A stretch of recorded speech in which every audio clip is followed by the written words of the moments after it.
Hello, and welcome to another edition of A Reader's Paradise. We really appreciate you joining us every week to listen to the author interviews and interviews with narrators.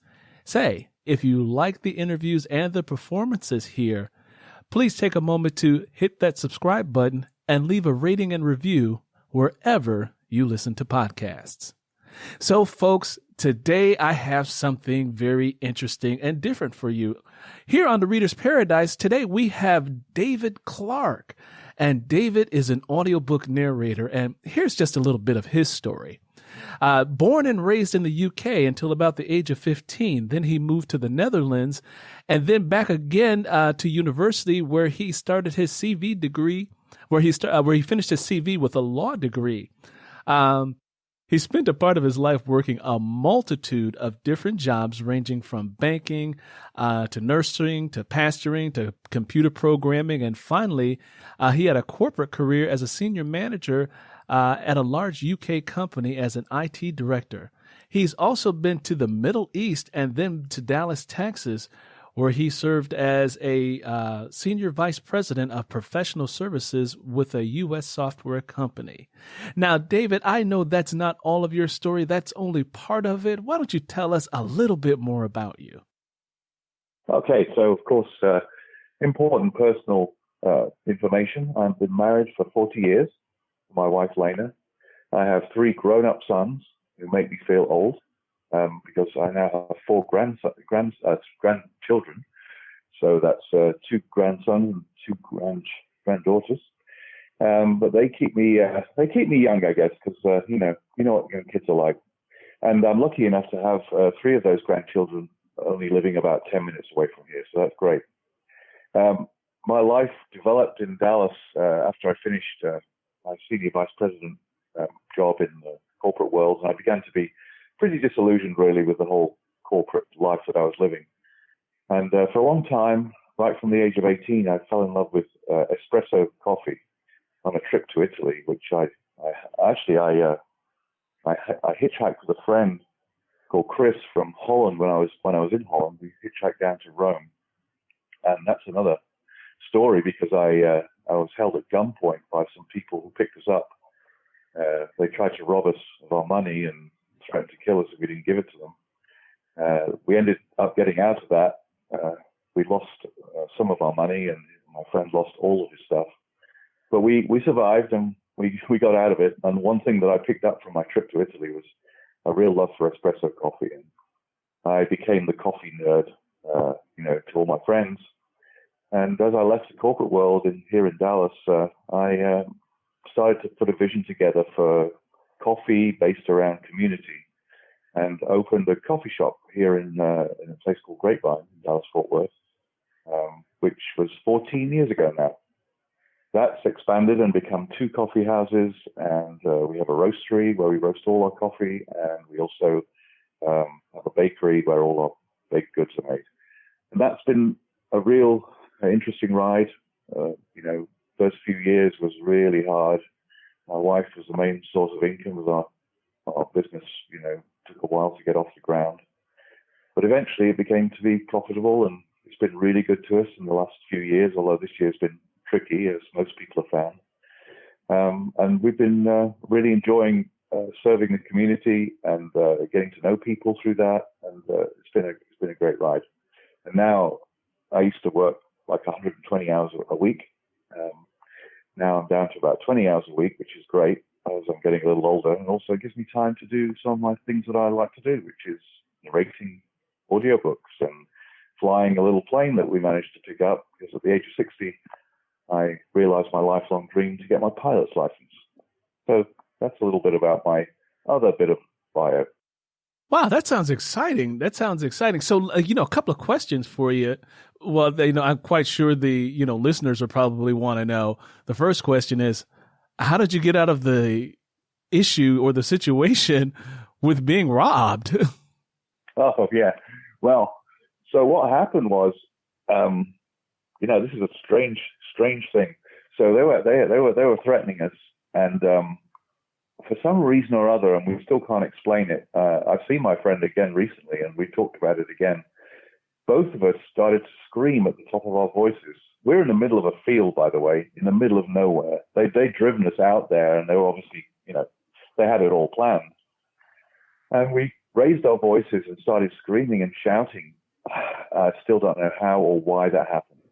And these guys just, they got spooked. They grabbed my friend's rucksack, jumped in the car, and drove off and left us in the middle of the field, in the middle of nowhere at 3 a.m. in Rome. And wow.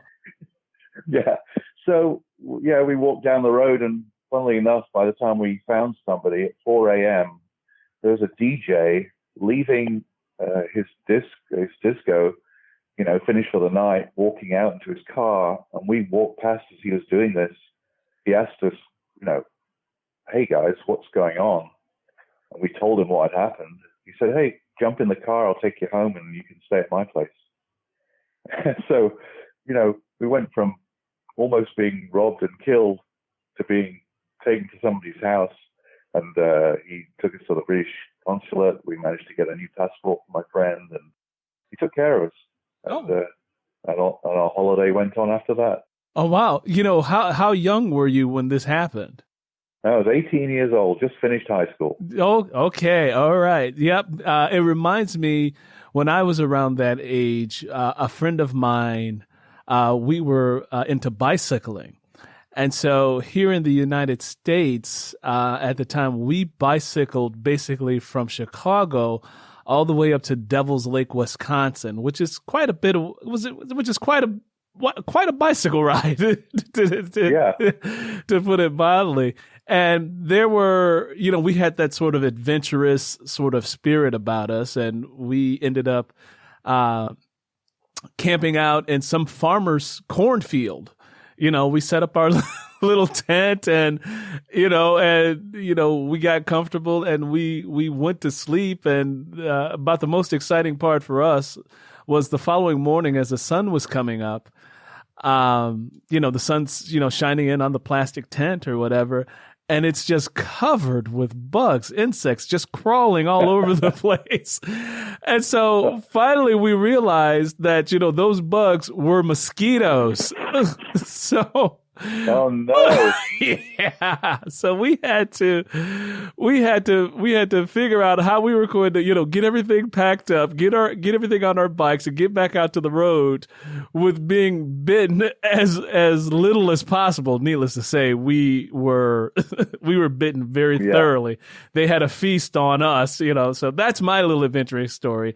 Only the mosquitoes robbed us of blood. So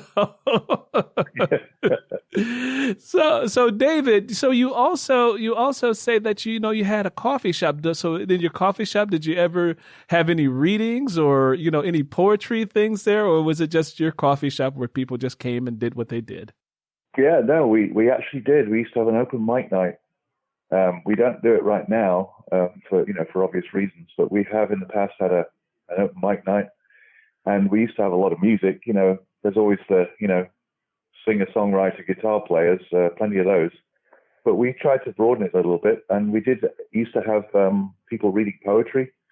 And because of that, we actually held a couple of poetry evenings where people were encouraged to bring their own poetry and read it to us. So yeah, we've done a few diverse things like that. We have an art wall, and we encourage the community to bring what they have and share it. So yeah, that's something we've done. Yeah, because when you said coffee shop, you as the owner, the first thing that came to my mind is I wonder if you had any kind of open mic night or poetry readings or something like that, because drinking a good cup of coffee and reading a book go hand in hand. Absolutely, I agree. Yeah, and so then the other thing, the before we get into the narration part, it says you realized your lifelong dream of becoming a pilot. So tell us a little bit about that. How does one go from being a VP to being a coffee shop owner to suddenly I'm going to fly a plane? Well, I was so enamored with the idea of flying, and it is a great feeling. I've always enjoyed flying, even commercial. I had read books, and I even had computer simulations of flying on my computer, and I dreamt about doing it. Never could afford it. Never had the time to do it either. That's the problem. But as the coffee house business began to prosper and, do a lot better than it had in the first few years, I began to find myself able to employ managers and give myself more time. And also, we were making a little bit of a decent income. And so I decided to look into the whole idea of, doing a pilot's license, doing the training and getting the exam and passing, and even maybe getting my own plane. So I looked around, and it was my 60th birthday, and my wife said, okay, if you're going to do it, you might as well do it now, because you get much older, you're not going to be able to do it. So sure enough, I went to a local airport, which is only about 15 miles from here, and applied to the flight school there. And I had a wonderful teacher, a 72-year-old guy who had thousands of hours of experience, just suited me fine, got on really well with him. And I went about my training. And during the training, I actually looked into purchasing a very old, small, 4-seater plane. And sure enough, about 17 hours into my training, managed to get a deal on one in Kansas. Had a guy help me fly it back down, and I did the rest of my training in that little plane. And I've since been to Florida twice, Denver 3 times, and San Diego once with my wife. And we've done some much shorter journeys down to the coast, etc. But those are the 3 places we've been, long distance places we've been. And of course, it beats driving for 20 hours. And it's just been great to get up there in the sky and enjoy the freedom. And sometimes when I fly on my own, I listen to my audiobook, just up there on my own. Just a great feeling, That has to be a wonderful feeling, to be in the plane listening to your audiobook as you fly along. I mean, that has to be a wonderful feeling. And you're right, it does beat the 20 hours of driving if you have the ability to, get on a plane and not fly commercial, but fly private. That's right. Yeah. No security. Yeah. No checking bags. I mean, it's just great. Yeah, just hop right on and go and have that freedom. Wow, that is great and wonderful to hear about your success. So my first question here for you as an audiobook narrator, because we're both narrators, and you said that you have a love for literature. And so let me ask you, what was the first book, if you can remember, that you really fell in love with? Do you have a favorite book that you could read time and again? Well, I would have to say, as a teenager, I read The Lord of the Rings. And that's a book that not only did I thoroughly enjoy, even at that age, but I've since reread at least 3 times. That's 3 books, of course. So, that's a long read. I've read it at least 4 times, and I've also listened to a full unabridged audiobook recording of it. And that would be one of my favorite books. Really enjoyed that. Obviously, that's a fantasy type book. I've got other genres that I love, but if you ask for one, then that would be the most impactful book, when I was younger, and still stayed the course as I've got older. Okay, wonderful, wonderful.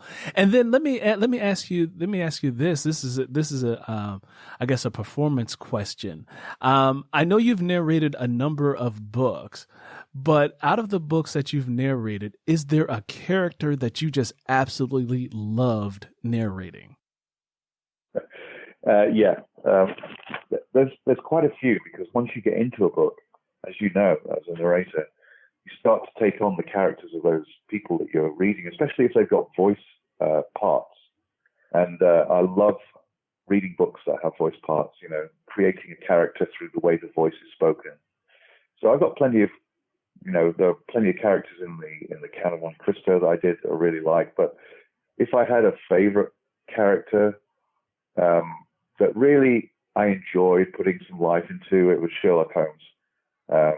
When I did the series of the Sherlock Holmes books on LibriVox, I really enjoyed creating the character of Holmes, a bit of a sort of slightly sarcastic, slightly disparaging of his partner, and one who's clearly cleverer than anybody else in the room. And giving the voice that character was a challenge, but it was also very enjoyable.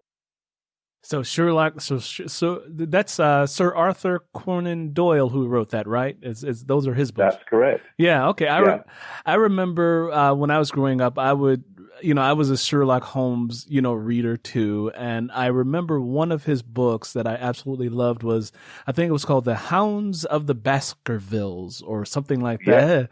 And I remember reading that, and of course when I was I was a nerd in school, so sometimes I would take lines from literature and I would put them into my pop culture, and I would say elementary, my friend, elementary. Very good. Yeah. So I would do stuff. Yeah. I would do stuff like that. So here's another narrator's question for you. As male narrators, sometimes we're called upon to do female voices. How do you manage doing your female voices? Yeah, that's a really good question, and one that I think probably represents one of the biggest challenges. What I tend to do is, I take the tone of my voice up a few notches, but not too much, because you start getting squeaky and it doesn't sound good. And there's a lot of criticism. I've listened to audiobooks by readers who they just overplay that, and it is a difficult thing to do. But at the same time, you do need to differentiate the characters, and so I tend to take the voice up a little bit, but also tend to give it there's some characteristic of that person. So if it's a young girl, like currently I'm doing a serialization of Phantom of the Opera on my podcast, and the main character, Christine Daae, she is, in her early 20s, so she's got a young female voice. But then she has a mother figure who's an old lady who's lying in bed, and she's a female character, but she needs to have a kind of more croaky kind of female voice so that she sounds like she's older. And so this becomes a very tricky little balancing act you have to play to get the right voice. But if you overplay it, it just sounds kind of corny, really.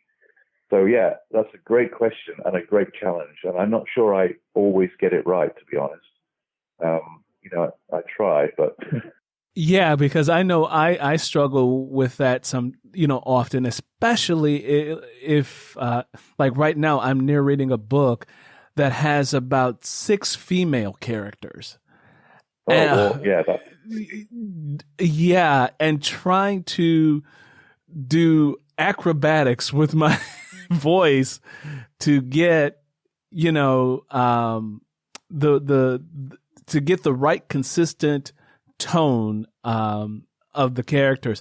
And then, of course, as I'm reading the book, you try to pick up the clues about the characters that the author provides you. So one of the female characters is also from the Dominican Republic. And so I was like, oh, geez, how do I come up with an accent? Oh, an accent and a woman. Yeah, an accent and a woman. So let me ask you this question. I can hear your British accent, I believe it is. And so... Yes.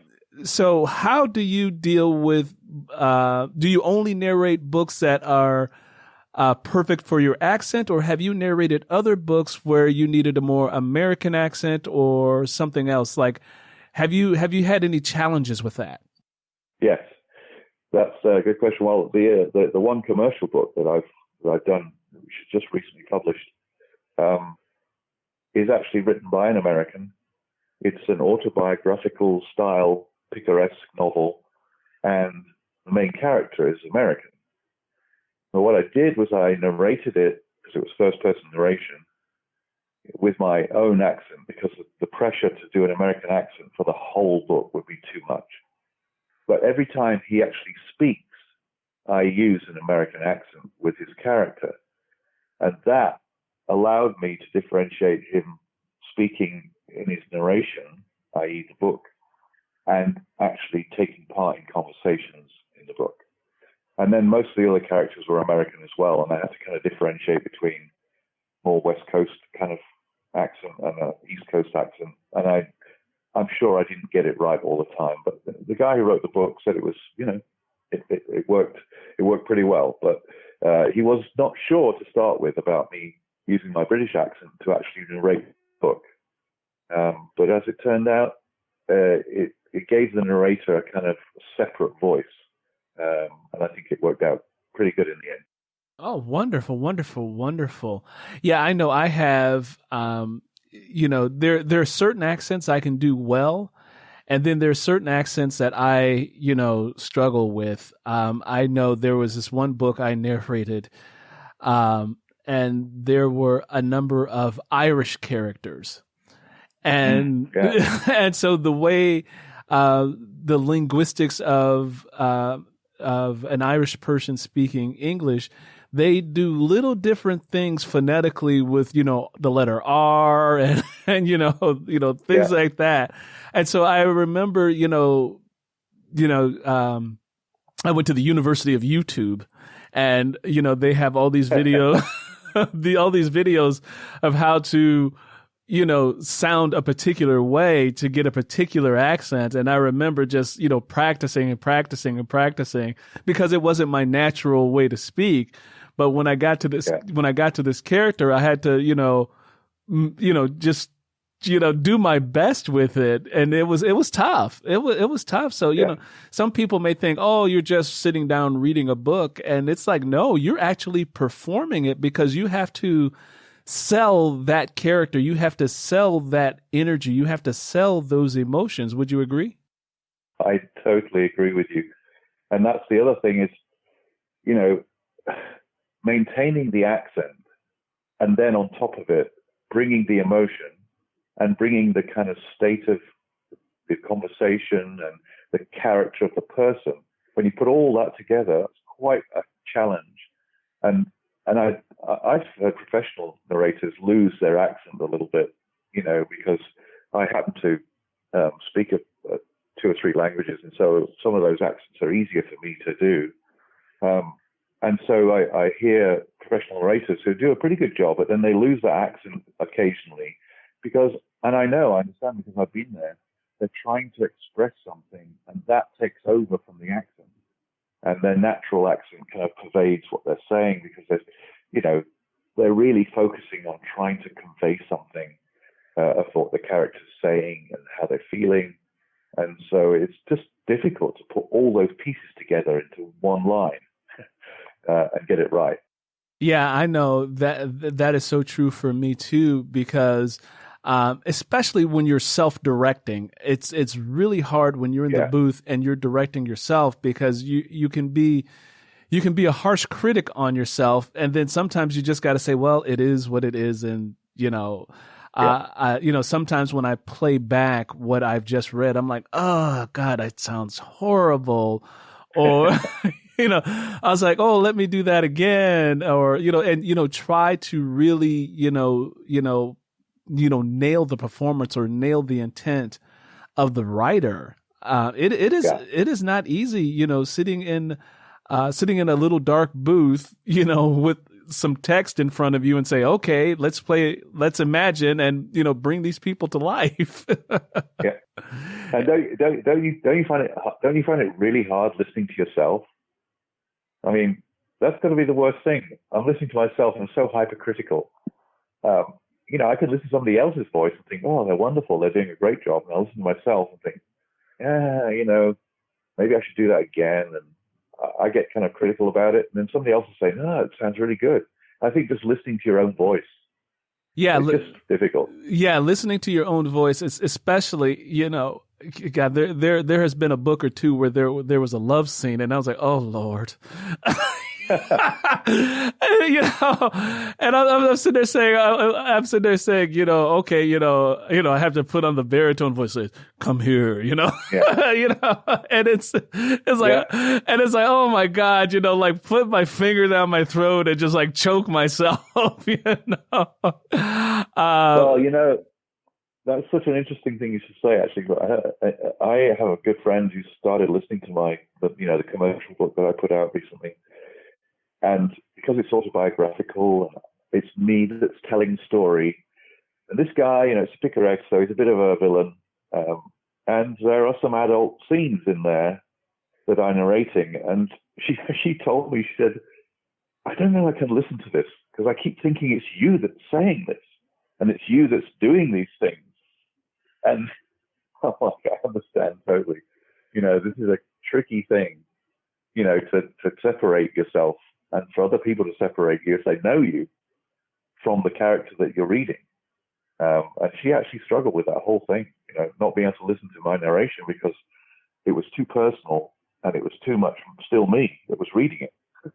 So, Yeah, I mean, even me, when I had to go back and listen to myself do that, I was like, oh my God, I hope my daughter doesn't listen to this. yeah,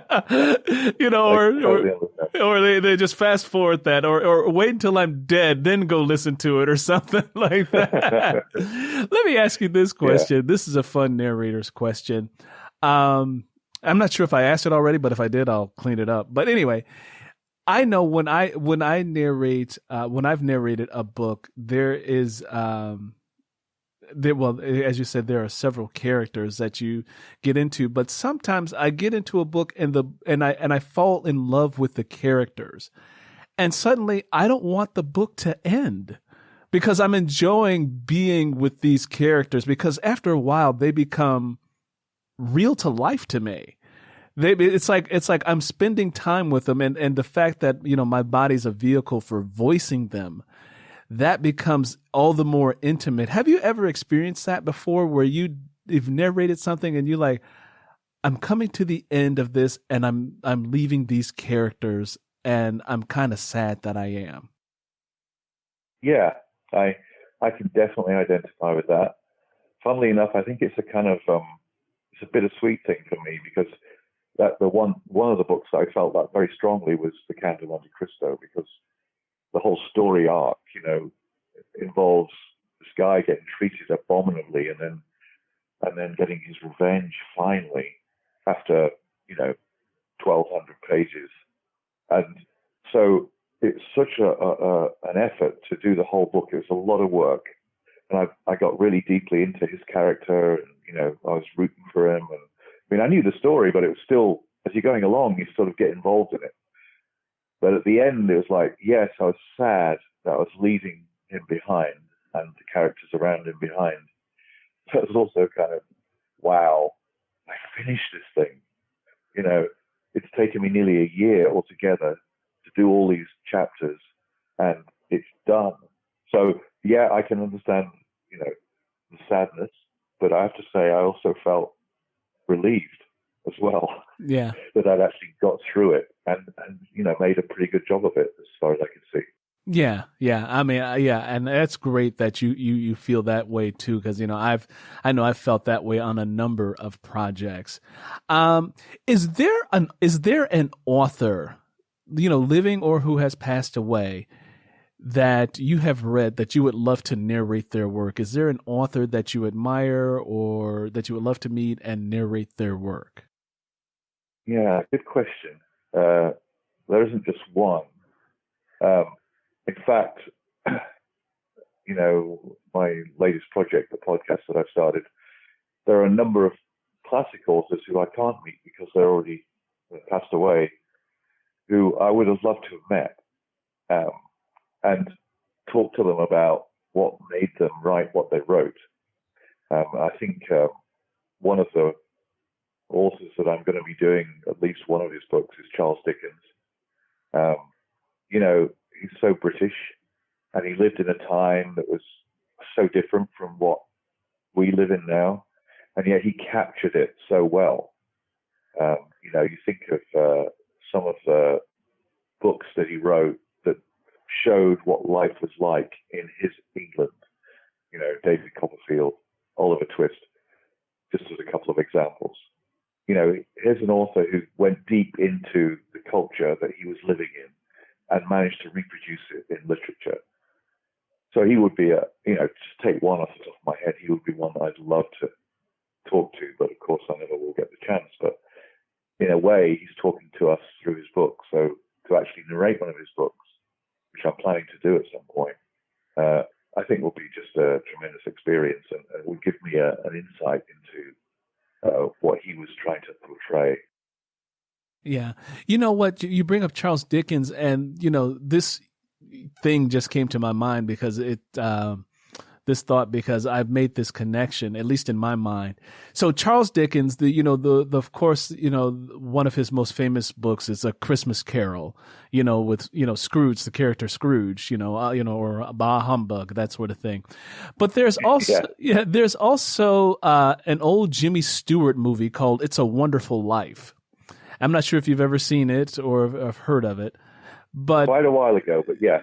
But the same sort of character that Charles Dickens created in Scrooge was the same sort of character that was created with Mr. Gower in A Wonderful Life. This very wealthy but miserly man who just did not care about, the only thing he cared about were his resources.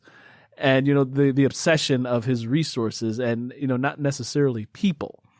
And eventually he had to learn how to care for people. So anyway, when you said, Charles Dickens, my mind immediately went, oh, there's a connection there, Earl. The writers did a similar thing. Another quick, go ahead. Yeah, I was going to say, don't you love that where the influence of something in literature that inspires something else, modern day? A really great example to me was Conrad's Heart of Darkness, and that kind of influencing and really giving life to Apocalypse Now, the movie that came out in the 80s. Yeah. Oh my God, that was a great film too. Good book. Let me ask you this. Now, did you just jump into narrating, or do you have any theater background, or was it, did you take any courses? Like, what made you feel comfortable with becoming a narrator? Well, I have to give most credit to my wife, to be honest, but I did dabble a bit in theater when I was younger. I actually have done quite a bit of public speaking, lecturing, and I was quite well known for bringing humor and character into my presentations, because, so many business presentations particularly can be extremely boring.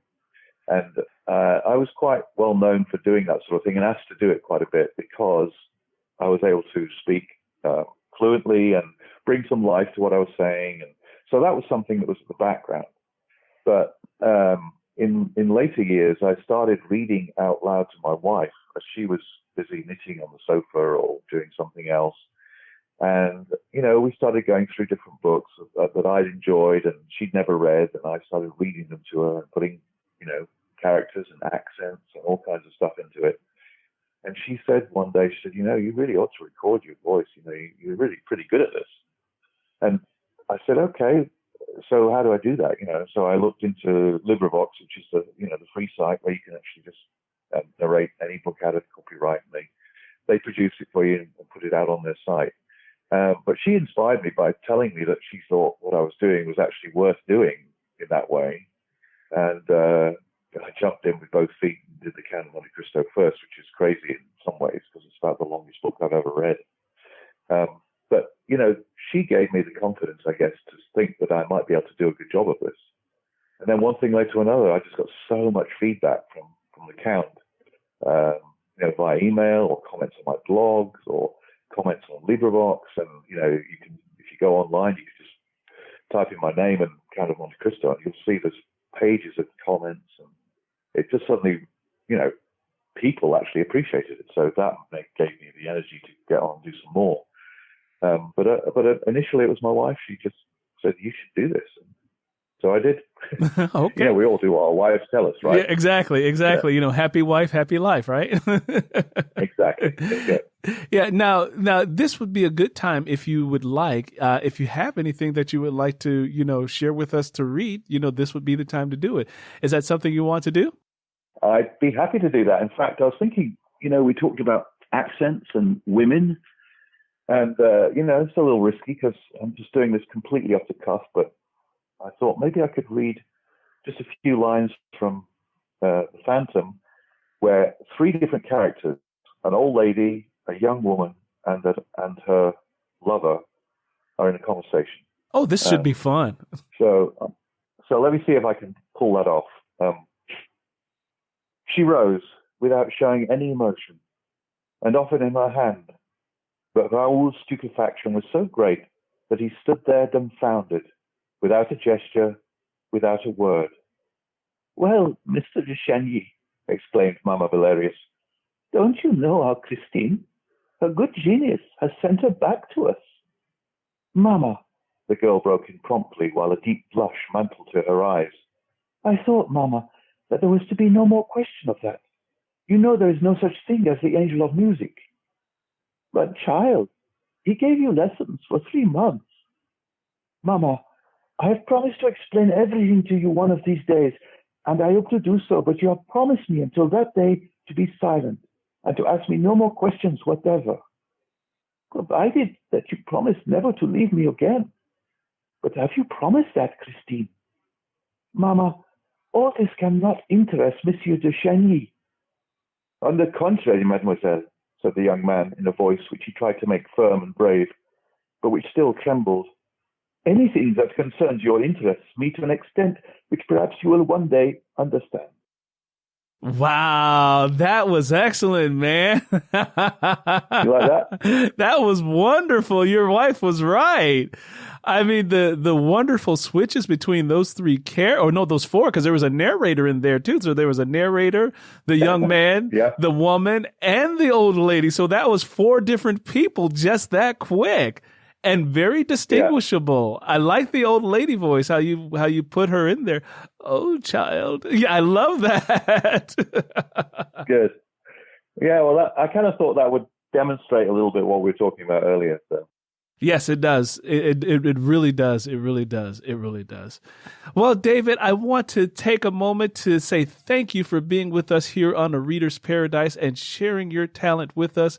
But before we go, why don't you go ahead and give folks your social media information where they can find you, reach out to you if they're interested in you narrating one of their books, or your blog website so that they can follow you. Sure. Yeah, I'd be happy to do that. But before I do that, I just want to thank you for inviting me on the show. I've thoroughly enjoyed chatting to you with a fellow narrator, and you understand a lot of the things that I've been talking about. It's just great to talk to somebody who understands and has an appreciation. Yes, who gets the madness of it all. There you go. So my blog is basically verysmallrocks.io. That's verysmallrocks.io. You can read some of the articles I've written on there. You can comment on the audiobooks, and also a feed showing where we're at with my podcast, which you can find at anchor.fm. And my handle there is David-Clark85. But you just need to search for me on my podcast, which is my latest work that I'm doing. And I'm currently doing The Phantom of the Opera, from which you just heard my reading. That is called Opera Vox Audiobooks. And if you look up Opera Vox Audiobooks on any of the normal podcast sites, you can find my podcast on there. So Apple Podcast, Spotify, and all the normal ones.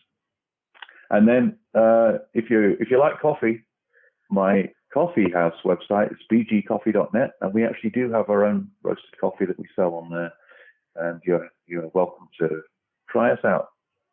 So you can find me at verysmallrocks.io, on Anchor FM and all the other websites at Opera Vox Audiobooks and bgcoffee.net. That's me, David Clark. Wonderful, David. Thank you again so much for being with us here on A Reader's Paradise. And for those You're very welcome. Yes. And for those folks, until next time, happy reading.